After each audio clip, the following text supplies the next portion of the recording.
24 hours. Valentine's Day. Love it. No, not really.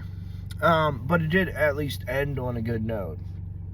It is probably my worst holiday. It's worse than Memorial Day. It's worse than Veterans Day because it's not just a day to celebrate memories and of those you once knew who are no longer there, or other people you respect that you've never met that you want to meet. It's a reminder of what is continually lost. I guess this would apply mainly to those who are single, but also those who are divorced and who've lost a spouse through death of some kind. A loss or death of some kind. Been checking out some of those 404 Survivor videos recently. Pretty heartbreaking. But yeah, I'll link that whole song and all that below. Impulse 99.9, I think is what it's called. It's in Cyberpunk 2077. It's just some really good stuff. There's I think the best part is around 7-8 minutes into it, so it's some good stuff there. Anyway, I'm not even sure what to call this segment. It's like Valentine's, depression, and some other stuff. It's just, oh man. So, this almost touches upon what I mentioned the other day, but slightly differently. When it comes down to it, things can get better. They really can. It's hard to shake yourself loose from the moment when you're stuck in it. Because, let's be honest, you got feelings, they pop up, and you have to figure out what to do with them.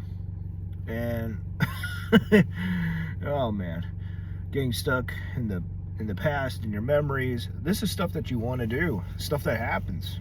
It's normal. Though, I want to say it's probably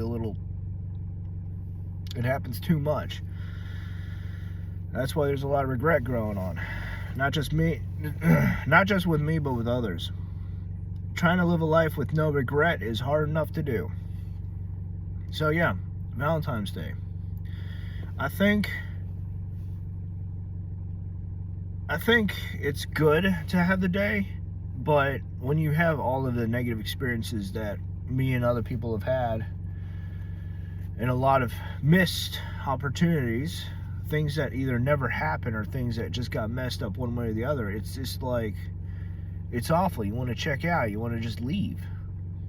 It's like your favorite game just screwing you sideways from Monday to Sunday, and you're just like, I'm done. I'm not playing this ever again. This has just been, it's left such an awful taste in your mouth. And if you don't play games, it's like a movie that you heard really good things about, and then you got to even just like halfway through it, and you're like, this is garbage. It had everything you didn't like and didn't expect happen. And I guess one of the best examples would be like the Star Wars movies, the series with Rey. You know, it's just like, okay, so the first movie was good, but the second and third movie, it's like, who is she? Where did she come from? And then you find out more about her character. She's a Mary Sue, no training. Her background doesn't matter. She was pretty much given up, and somehow she's related to Emperor Palpatine, etc., etc. You're just like, I feel betrayed. I feel like, wow. The people in Star Wars, they just shoved a whole bunch of woke identity politics and garbage into it.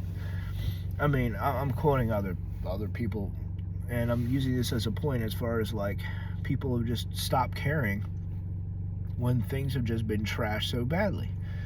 So yeah, good day, but your personal experiences will color this greatly. The next part I want to move into, actually, hang on, back up.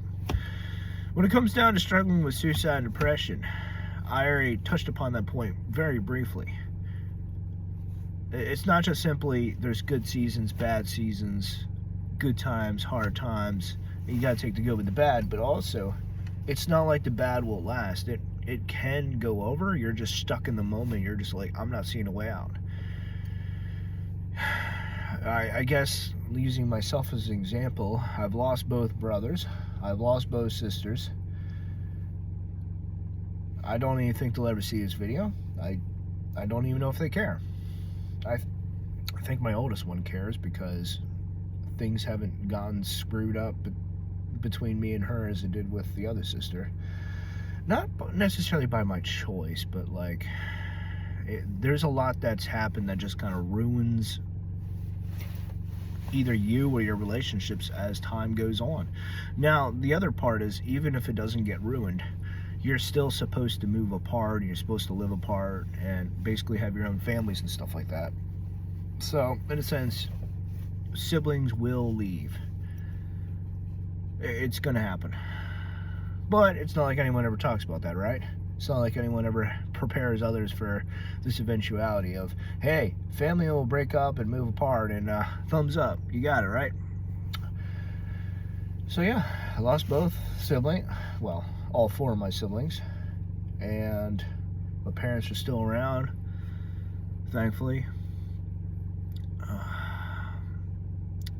I have a home. I don't have anything in it except for things, comforts, and reminders from my past that are actually, they're tied to good memories and stuff like that. And then pets. I have a job that is turning into a career. I think I could probably say it at this point in time, it is a career, because I've been doing private security for about 5 years. And that's it. I don't have much of a future. I'm not seeing anything in front of me. I'm seeing the time that I have that I'm trying to make the best of. I'm not trying to waste it on social media, but I find myself going back to that for a couple of reasons. It's just that family is not really important to me just because it's not really there. I want it to be, and I have wanted it to be important for me for most of my life. I'm 37 years old. So yeah, family is nothing more than a has-been and a dream. It's a sad reality. I'm trying to paint this picture in this specific way to show that there's a lot that is, sad, depressing, show my own battles, my own struggles, things that are continually going downhill, because that's what I see. Like, it's hard. I have to work to see. I'm no different from anyone else in the sense that I have to work to try to see the positives. I have to work to see the better side. I don't just simply start off neutral. I start off in the negative areas, like the depressing garbage. So the point I'm trying to say is, I don't see a future. I don't see me going anywhere. And I have no skill with business. Finance is a limited amount, but I don't like numbers, and I never have. I hate them. Numbers in some way are worse than needles, because they can be more manipulated and messed with outside of anything else, next to feelings and all that. They're like in the top 5 most manipulated things out there. Oh, you hear about fraud all the time, right? Scams and fraud. There we go. With a previous experience with a check that had nothing in it, that basically pulled money from the bank to put into my account, and then my bank had the audacity to tell me to pay it back, or basically it would shut my account down. I basically lost trust in my bank that day, because all the past years that I've been a good customer didn't mean squat. I had expected this to be resolved and to not be screwed over like that, but yeah, no. Oh man, that was years ago. That was back in 2018, 2019. I can't remember. 2018 was a bit busy year for me, so I think it happened then. I was in between jobs in 2018. Yeah. Halfway through 2018, almost halfway through, I was in between jobs. Yeah, anyway, moving on. Depression hits hard. That's why Valentine's Day is hard for a lot of people, including myself. It's just not a bad day, it's just bad stuff associated with it. Old reminders. Moving on. So, what was that word? It starts with a P. Perception. There we go. It's the thoughts went on to a next one that I had to share, which is why it's the inspiration behind this video here. It's because when it comes down to it, and you get the hard days, and you're just like, God, I don't want to exist. I don't want to live. It's hard. Just take me out of it. Our perception is limited because, and on top of that, I think our perception is something that is a bit of a, I'm not going to say God didn't foresee it or didn't anticipate it, but it's one of those things that I think is a byproduct or a side issue that comes into play because of the choices and decisions that were made thousands and millions of years ago, potentially millions of years ago. I'm not entirely trusting in carbon dating when, as far as those in archaeology use to determine the age of fossils. Carbon dating testing is about the most reliable thing that we have currently, as far as what I'm aware of. I do not know if we have any more accurate methods of testing history. Anyway, our perception is very different, very skewed from one person to the next, and we could have issues that actually influence that. Now, we could also have demonic strongholds which also influence that. There are those who reported seeing angels and those who reported seeing demons, strange phenomena, paranormal activities, such and such, unexplained things that just happen for no reason, no apparent reason. Stuff being moved, noises, whispers, and when it comes down to God, so to speak, it's likely he doesn't have one point of view, but he has many based upon what he understands. Our understanding is either based upon what we see or based upon what we know, or a combination of both. And it's unique to see how our perception is, how we see gets formed. And there's a lot of points that go one way or the other with this. It's not good or bad. I just suspect it's a side, not a side issue, but it's like it's a complement. It's complementary, and it's a side byproduct that doesn't really fit into any particular category. Probably falls into a couple. And I don't think it was ever actually intended. I really don't. But it's one of those interesting things that happened and is now a part of us that is recognized. It's talked about more and more too, thankfully.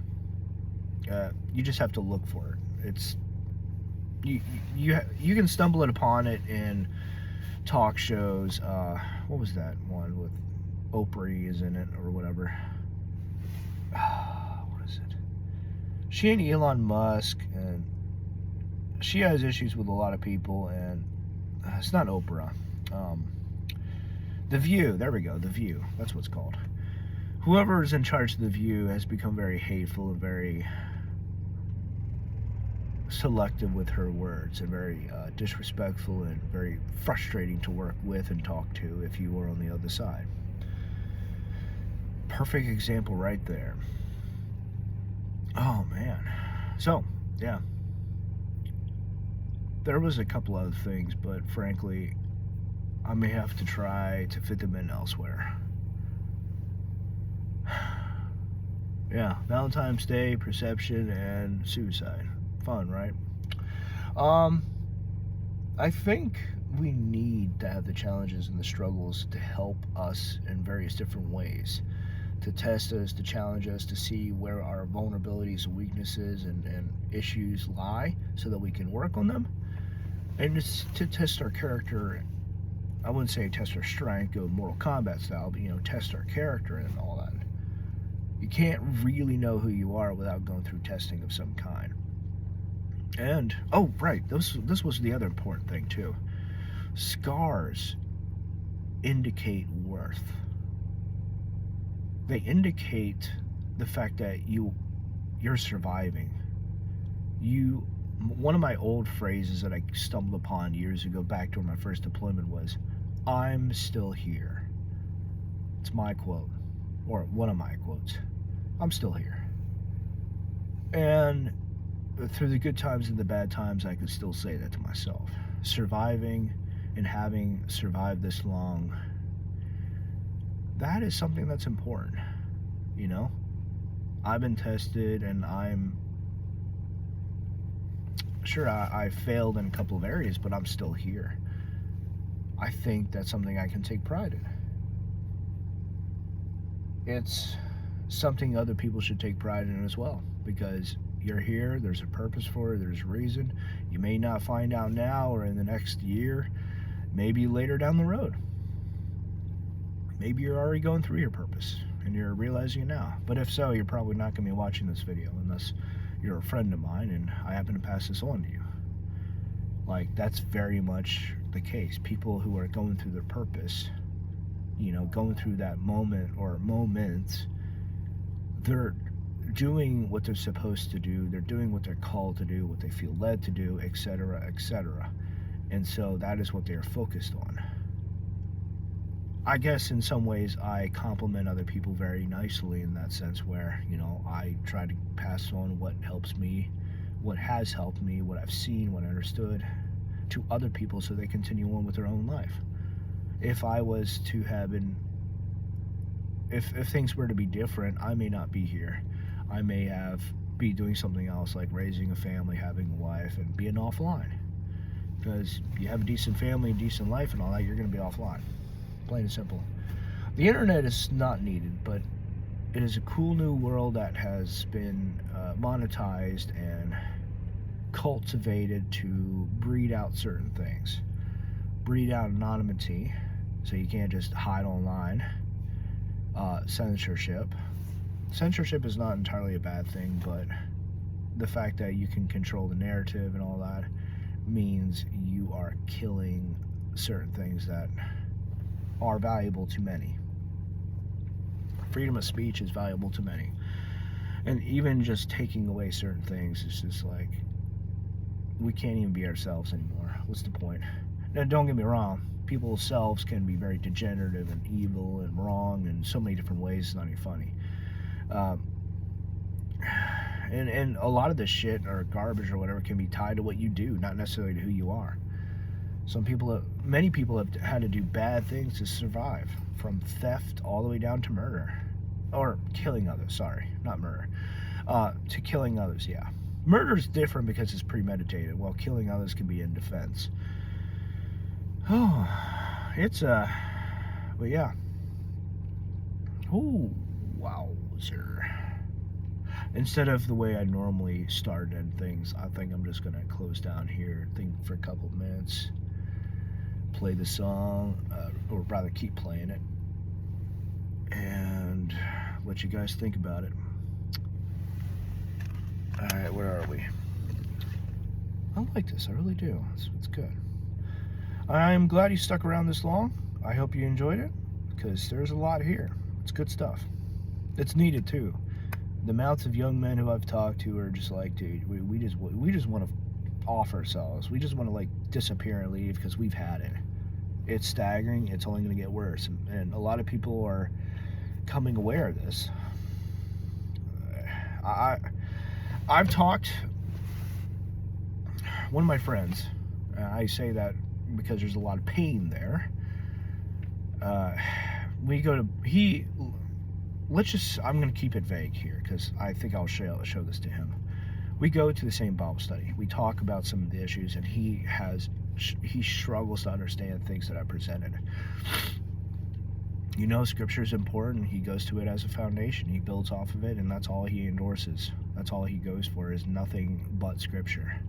And I'm like, I've been overseas. I've seen things that are, to find the answers for, I had to go outside of Scripture. I had to go outside the Bible. Certain things are just never talked about. Spirits that cling to you, for one. Relationship issues, what to do when you are missing a relationship, when you are constantly being ignored and rejected. Two, I don't feel a purpose. I don't feel a calling. I don't feel a sense of like, why am I here? What am I supposed to do? I already mentioned that briefly in quite a few videos as well as this one. And there's a purpose behind this, where I'm at right now. I can sense it, I can feel it, I can see it. Parts of it pop up. This ties with the fact that the path before me kinda shows bits and pieces here and there, like stop signs along the way or whatever. Like there's signs that tell me like I'm on the right path. It's hard as hell at times, yeah, it is. But it's important.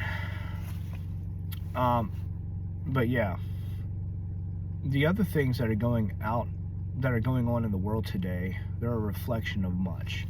People messing around, people who've grown up with the wrong values and ideas, and they're trying to push it on to others or sell it to others, monetize it.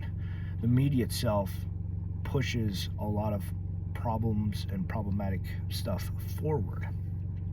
Starting back in the 90s, I think, or actually before the 90s with the